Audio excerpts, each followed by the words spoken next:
Thank you for joining us today. Today's final event, the panel discussion. Today's panel discussion will explore the question of changes in coffee market, what's next? And then it will be moderated by David Veal of SCAE. The mediator will begin the discussion with a brief introduction of the topic, and then speakers will each speak briefly about around 3 minutes. And afterwards, the topic will be open for discussion. The audience can ask the question freely, and the speakers also to each other. Hello. Yes. So we start again. The topic is changes in the coffee market, what's next? And I guess many of the topics that we will be discussing we've already touched upon in one way or another during the course of today's excellent presentations. So just some of those topics may be.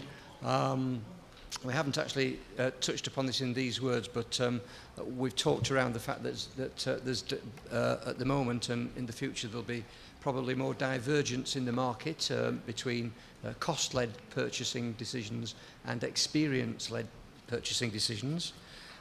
In terms of the consumer will be looking, I think, for even more varieties of superb coffees for us to try and enjoy at the specialty end. We'll be looking in the future, I think, at more technological progress for the consumer, maybe in terms of more specialist brewing methods, certainly technological advances in espresso machines and grinders. And I think the consumer will be looking, as we said earlier on, for more knowledge, have a desire for more knowledge, for a greater need for education, and also a greater thirst for information about coffee. But I'd also like to maybe open the discussion about changes in the market to some of the issues we've been looking at in terms of sustainability of the coffee supply chain and the problems that we see. So at the moment we're seeing, as we've seen today, demand in Europe and in the US and in Japan and also Korea for specialty coffee increasing. In some cases, quite dramatically, 20% in Japan we heard about earlier on. We also have emerging markets of China and Russia, India and Brazil. So we're demanding more coffee, we're demanding more specialty coffee, as I said earlier on, and we're demanding continuity in the supply chain. We need to address these issues to ensure that, that supply and demand are both fulfilled in the future. So they're the sort of topics that I believe we should be looking at for changes and what's happening next. So over to the panel. Thank you very much. I think discussing about the coffee, I think there's a never-ending discussion because we started grow coffee at the 14th century up to now, I think, and maybe we'll be finished at the same with the end of our globe. So in this panel discussion, I only panelists that representative from the producer, and because the supply chain of coffee is too long from the producer to the trader, roaster until the consumers. So among these chains, the producers is the weakest person that we have to care, because the sustainability will be run if all of the stakeholders will be happy.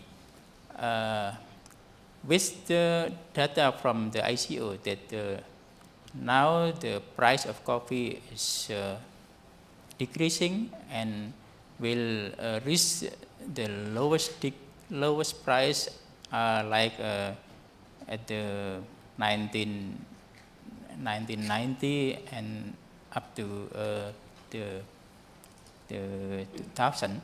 So I think we have to care about this. If the price is low, the producer, the as a farmer, and you have already known that many producers is a smallholder farmer, and smallholder farmer up to now still care to maintain the production and to maintain the quality.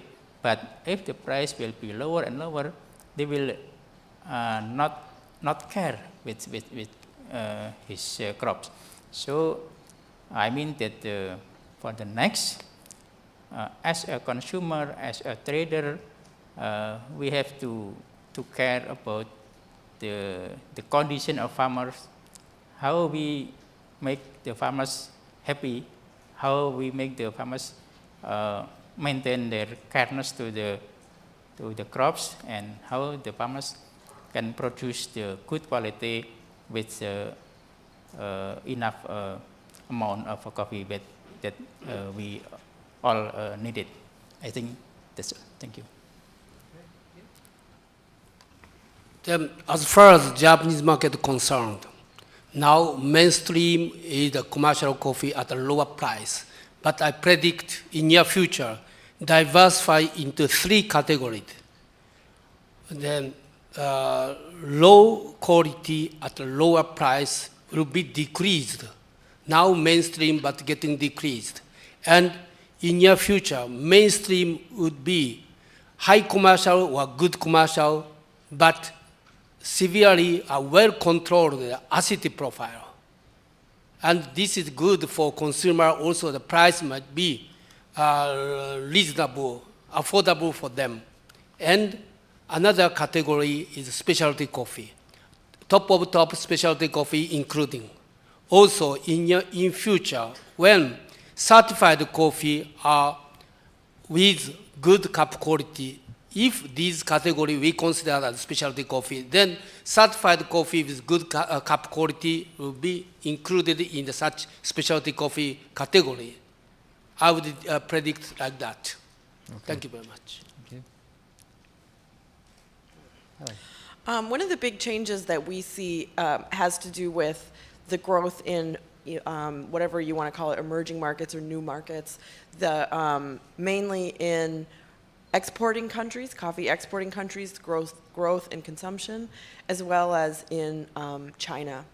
And we expect this to have an impact on many things, not least of which is the available supply of specialty coffees.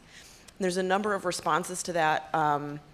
I think that one of the things we're seeing already is the proliferation of leadership type events like this one, where there are numerous very high-level discussions and trying to collaborate and ask difficult questions. These types of events are emerging as a pattern, and I think that World Coffee Events is looking to produce a number of these also. And I think that in response to that, we'll see some more serious attempts at empirical research in the fields of science, and certainly having to do with coffee genetics and understanding a little bit better what produces quality from a genetic and scientific standpoint, and really what we'll need to do to ensure the supply of specialty coffee. Thank you. 감사합니다. Thank you. Well, I don't really feel I'm qualified on this, but I think you mentioned genetics on, I guess you meant on coffee, and I think that's, I would think one of the areas that would be, are there genetically modified coffees of sorts that are, I know people have been working on decaffeinated coffees for years, but they're, as we understand the genetics and can, just like in other food products, if we can improve the some of the components that are responsible for beneficial effects, I think that would be a real boon. In terms of, I think, as I mentioned, as we understand more about personal genetics of the human, then the coffee responses, or the responses to any given food product, I think will allow more targeted use of foods for health purposes, and that would, I think, coffee has a role there. The other, based on the consumption patterns I've seen long-term from the NCA studies, it seems like among coffee drinkers anyway, it's you have a relatively stable pattern, but it's how do you increase the penetration in the population? And it would be interesting to find a way to really quantitate how much anything about coffee and health has to do with those ups and downs in the penetration curve. I think it's more driven by quality and price than health, but there may be, and I think the health things are short term, but if there's I think a really solid establishment of some, a truly beneficial effect, or at least a neutral effect even, where people are not driven away. I think this would be quite interesting to find out how much of that penetration could be kind of attributed to what we call the health aspects of coffee.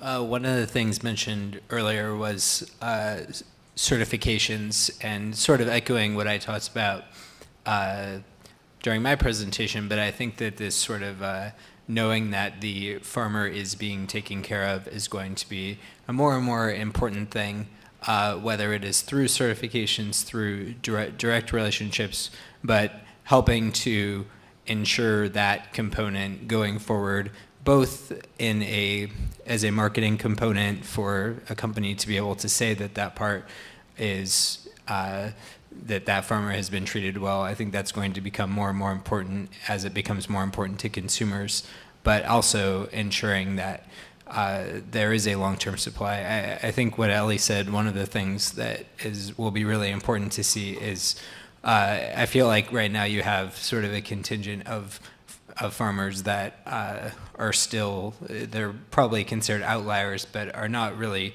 willing to, change or wanting to adapt to what would be, genetically modified methods. People that want to stick with the old varietals and think that some sort of genetically modified would mean downside in quality. And I think it will be very interesting to see going forward if there is some sort of happy meeting there between man-made and quality, or that still tastes good. But I mean, the fact is that it's very likely going to be a necessity to do something like that. So it will be an interesting bridge to cross to see if one wins out or if there is a happy marriage there between quality and something that's created. Okay, thanks, Chris. I'll open the debate up to the floor now. Does anybody have any questions that they want to put to the panel, or any points that they would like to make? 네, 안녕하세요. 저는 어플리케이션을 통해서 카페 매장에 이제 커피 주문할 수 있는 것을 이제 서비스하기 위해서 이 사업을 준비 중인 예비 창업자 최민주라고 합니다. 저는 이 커피 시장을 솔직히 잘은 모르지만 그 커피를 매장에서 주문을 할 때 지금은 매장에 들어가서 카운터에 간 후에 주문을 하고 또 테이블로 앉아서 기다렸다가 다시 매장으로 가서 커피가 나온 걸 받고 다시 테이블로 가야 되는 상황입니다. 네, 저는 이거에 대해서 굉장히 불편하다고 생각을 했고 약 6개월 후에는 이런 서비스가 나올 거라고 생각이 돼서 지금 사업을 준비하고 있습니다. 어플리케이션을 통해서 커피를 주문할 수 있는 시장이 형성이 되면 우리는 굳이 카페에 가기 전에 미리 주문을 할 수 있고, 또 카페에 가서도 테이블에 먼저 굳이 카운터를 가지 않고 바로 테이블로 앉아서 주문을 한 후에 바로 커피가 나왔을 때 받아오면 되는 그런 상황입니다. 그래서 저는 이걸 가지고 이제 사업을 하려고 준비를 하고 있는데, 혹시 이거에 대해서 저한테 적절하게 조언을 해주실 수 있으면 감사하겠습니다. 감사합니다. Well, I think we've seen a couple of examples of these types of apps. There's one in the UK, right, David? That's a proprietary, I think it's a quick service retail that did a promotion like that with an app. I was reading about it this summer. But I do think that there's been some attempts at like SMS text-based ordering. I think it's probably depends on the success of the technology. I mean, it'll definitely need to be affordable, probably free. I don't know who you're targeting as your customers. I would imagine it would probably be the retailers themselves would pay to be to have the service included. But I mean, above all else, it has to work really well. It has to be something that works so well that people abandon their habits to start a new one, and that's not always as easy to do as having the idea for addressing something that's inconvenient. So. Anybody else with any other comments there? Okay. I think that's a really good idea, and I would encourage you to look at it further. But it's very important that you do full market research before you invest any money into that project, I think it's fair to say. Thank you. I have a question over there. The question is for Chris Ryan. He was talking about the certification, and the question is, in the end, what they're creating is a certification industry that actually what is doing it's creating for the producer in the end another risk. Just like the commodities and the financial markets, it's creating, I don't know if it's benefiting them or it's actually creating another big problem for the producers themselves. How do you mean by creating the problem? I mean, because in the end, the producers are the ones that have to invest in the certifications. And if they're having major problems to cover their cost now, with this certification industry that's being created, because in the past years, there's been a big increase in the certifications you can choose. So they're having problems to choose one of them or many of them. So in the end, it's a major problem and a major risk for them because they won't be able to cover all those costs with the prices the market's controlling now. I mean, I definitely think that that's something that we could have like a whole other conversation about for sure. I mean, what I was referring to is more the idea of having some sort of investment, some sort of certification that is something checking out that would. I meant it more idealistically, the purpose of something like that, or I also gave the example of a direct relationship where there is more, direct. There's investment and everybody knows where their money is going, and it's mutually beneficial. I think something like that is something that would help within the actual multitude of difficulties of certifications. I think that's a huge issue that is an issue, but I think a little bigger than could be discussed at this moment. Anybody add to Chris's comments there on the panel? Yeah. Okay, thank you. I would like to add about the certification because as I already mentioned that up to now the benefit of certification to the farmers, to the producers, is not so significant because farmers said that yes, if they applying all of the standard of certification, for example, good agricultural practices, is a good because the productivity will increase and also the quality will also improve. But the direct benefit, the direct impact with the higher price of a certified product is not so significant. So that's why up to now the cost of certification not provided by the farmers itself, but provided by the traders. The traders who buy the product from the farmers. This is the reality in the producers level. So And that's why the certification for the next have to increase, have to give the real or the direct benefit to the farmers, because it's very, very important. 네, 안녕하세요. 저는 커피 회사에 다니고 있는 김근혜입니다. 저는 히데타카 하야시님께 여쭤보고 싶은데요. 오늘 강의에서 커피의 미래에 대해서 뭐 제3의 물거리라고 해서 커피의 품질을 강화하는 그런 방향에 대해서 말씀해 주셨고, 그 다음에 또 그 선진 시장에서는 뭐 티나 이렇게 결합된 다양한 분야로 발전하고 있다고 두 가지 말씀을 좀 해주신 것 같습니다. 근데 국내 커피 산업은 아직까지는 프랜차이즈를 기반으로 된 그런 회사들이 되게 많고, 저 역시 그런 회사에서 근무를 하고 있는데요. 전문가 입장에서 보실 때 프랜차이즈 회사에서 커피를 가야 될 방향이 어느 쪽인지가 약간 좀 혼란이 왔습니다. 커피 쪽에 조금 더 집중을 해야 되는 건지, 아니면은 스타벅스가 지금 시도를 하고 있는 것처럼 티나 다른 그런 식품 쪽으로 좀 확대가 되어야 되는 건지 좀 혼란스러워가지고요. 전문가 입장에서 보시기에 프랜차이즈가 가야 할 적당한 방향은 어떤 건지 좀 조언을 듣고 싶습니다.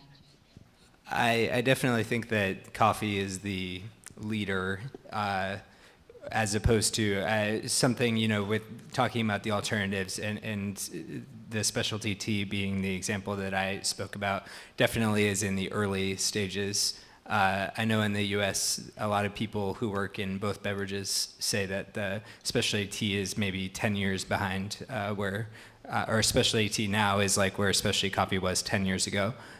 So I think with something like tea as an example, there's definitely potential for something where it's big enough to be a franchise, I would say, in the next less than a decade, probably.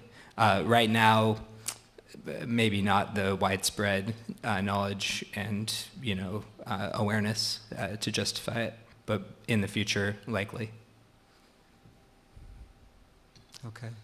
The only thing I would add is that historically, I think the tea industry generally, certainly the consumer end, has been way behind the coffee industry in terms of marketing itself and promoting itself. So that may well have some issues with franchising a tea operation. So I'm told that we have time for one more question before we wrap up, because we're running late now. So we've got a hand up right over there.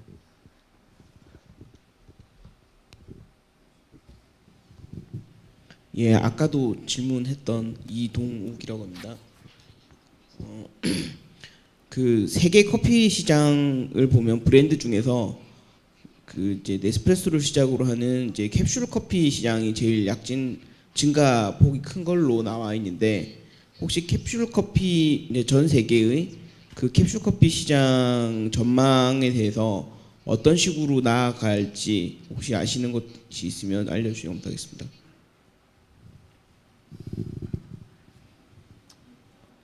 Would any of the panel like to take that one? Future of the capsule? I think in your future, even in Japan, such single cup coffee, including capsule coffee, the Nespresso or K-cups, etc., will be increased, I think. Increased. Surely, up to now, the Nespresso so much increased in the restaurant or small coffee shops, or also small office, or so, etc., etc. But I have the one question to the U.S. market. My understanding, the third wave, roaster third wave, they don't participate in single cup market. In capsule market. Yes, no. For example, the famous third wave roasters, Intelligentsia, Counterculture, Stumptown, they don't participate in such market. Why? I can't speak to why, but I can agree that that's definitely not happening. I think that my comment on it is, as the capsule market grows, and it's definitely growing, there's a couple of challenges that we see potentially happening in the U.S. Excuse me. One is that the consumers, especially over the past 2 years, have invested in purchasing the machines, and that momentum is going to slow down as it becomes saturated. The other thing is that the capsule coffee has, it's a new type of category, and it's a quality level that we haven't really seen before in this ease of convenience and distribution. And the onus is going to be on the top quality producers of specialty coffee at every point in the supply chain, certainly at this so-called third wave roaster level, to respond in making sure that we continue to increase quality in other areas, because the convenience factor of the capsules is very compelling. And we need to make sure that our consumers, that we don't lose them to by not providing an alternative that has different things to offer in terms of better quality. I would just add that if you open up the question to single cup servings as a whole, including, say, K-cups in the American market, the growth in that market is far greater than any other part of the coffee market. Even capsules is growing very quickly, and an Italian colleague of mine was telling me not long ago that capsule machines are now the single biggest electrical purchase for households in Italy at the moment. So the home of espresso coffee is investing massively in capsule machines. So that, I think, partly answers your question. An interesting byproduct or a side fact of this is that the people at Green Mountain were telling us when we were in Boston that although the market is growing rapidly in single cups, in K-cups particularly, what it's meaning is that because people are brewing one cup at a time rather than brewing a whole pot and then wasting, throwing half of it away, the overall consumption of coffee in that area is going down because there's less wastage, but more real consumption. So I think we would probably all agree that the answer to the question is that that market will continue to grow, maybe quite rapidly for the foreseeable future. David, can I? Any further comments from the panel? Okay. David, can I just? Hi. I'd just like to say one thing. It's a little bit on certification and sustainability. I'd like to thank Dr. Suparto for justly saying that these programs do increase productivity and they do increase quality on the product, which brings me to a second part that I think we have to be very careful about not mixing up certification and sustainability. Sustainability are the good agricultural practices that many of these programs work on with farmers to, as you say, increase productivity and quality and efficiency in farm. That there then is a certification at the end is like when you go and take a driving test, you go to university, you want a piece of paper at the end to say that you've done that. So that's the purpose of it. So I think we have to not mix it up. It's not that certifications came along and decided that there should just be this standard. That there's a cost to it, yes. And to keep this short here, and there was a very good question over there about the cost of certification, it is that we have to bring industry and the retail into the picture, because it's the other end of the chain who's not making the investments in it and where the margins are. But I will get into it more tomorrow, so it's not my time now, but I wanted to just clarify sustainability and certification, and thank you. Okay, thank you. I'll wrap it up there, and just by saying that I think this short debate that we've had has reflected what's been a really good day today, and I think the presentations and the debate have been very mature and very responsible, and looking forward to how we can improve our industry at both sides, consuming and producing ends. So thank you very much to the panel, and thank you to everybody else, and I think that wraps up today. Thank you.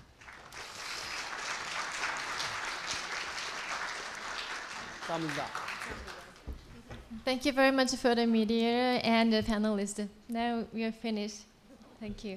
Yeah, I'm afraid I'm stopped this discussion too short, but we are quite running out of the schedule. So thank you for joining us today's session, and we hope you have an informative and worthwhile time with us. And I'd like to remind you tomorrow's schedule.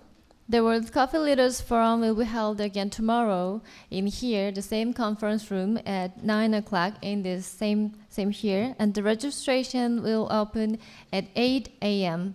And we look forward to your active participation. And for today, if you signed up for the Seoul Night Tour #1, then please proceed to the lobby of the COEX Intercontinental Hotel for departure.